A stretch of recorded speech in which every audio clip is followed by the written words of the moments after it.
जिस तरह से लगातार विपक्ष पर ये आरोप लगाए जा रहे हैं कि विपक्ष सिर्फ राजनीति की रोटियां सेकने में जुटा हुआ है, राम मंदिर को लेकर, यहाँ धर्म को लेकर जिस तरह से राजनीति की जा रही है विपक्ष की ओर से, इस तरह के आरोप यहाँ विपक्ष पर लगाए जा रहे हैं, आप क्या कहना चाहेंगे इसे लेकर?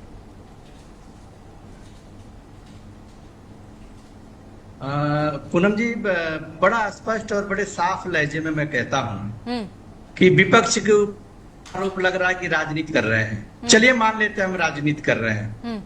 आप तो चोरी कर रहे हैं साहब, आप तो डकैती कर रहे हैं, आप तो लोगों के और आस्थावान लोगों के जिनकी मर्यादा पुरुषोत्तम श्री राम में आस्था है, आप उनके विश्वास का गला घोट रहे हैं जी।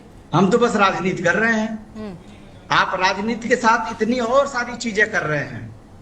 देखिए, पूरे प्रकरण में ये बड़ा दुर्भाग्यपूर्ण और बिल्कुल आप यूं कहें तो पूरे विश्व में छीछा लेकर हुआ है। जिनकी भी भगवान राम में और हिंदू धर्म में आस्था है, उनको गहरी चोट पहुंची है। और एक बड़ा आरोप मैं लगाता हूं, याद करिए 2020 5 फरवरी 2020 को जब राम जन्मभूमि तीर्थ ट्रस्ट की स्थापना हुई जी।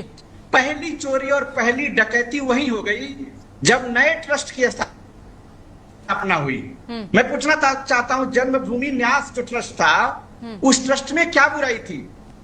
उसने क्या गंदगी मचाई थी? उसने कौन सा लूटमार किया था? उसने कौन सा चोरी किया था जी? उस ट्रस्ट को क्यों भंग किया गया? हमें तो लगता है इसका जवाब प्रधानमंत्री जी को देना चाहिए, प्रवक्ता महोदय के बस के जवाब नहीं है। आप सोचिए, इतने वर्षों के अंदर 4 तरह की चोरियां हुई हैं। सबसे पहले मंदिर से मुकुट चोरी का एक मामला था, उसके बाद जमीन में भ्रष्टाचार, जमीनों के खरीद और फरोख्त में दलाली खाई गई, उसमें भ्रष्टाचार किया गया जी। उसके बाद दर्शन के जो पास होते हैं, पास की चोरी की गई, उसमें डकैती, लूटमार, पास घोटाला हुआ। और आज राम मंदिर के दान के पैसे को भारतीय जनता पार्टी के लोगों ने, सीधे मैं कहता हूं भारतीय जनता पार्टी के लोगों ने, जो इनका ट्रस्ट है जरा उठा के देखिए, और जो मंदिर के अंदर जगह जगह कर्मचारी नियुक्त हैं, उनकी बैकग्राउंड को खंगा लिए। सारे के सारे भारतीय जनता पार्टी और संघ से जुड़े हुए लोग हैं। तो 2020 में पुराने ट्रस्ट को भंग करने की आवश्यकता क्यों पड़ी?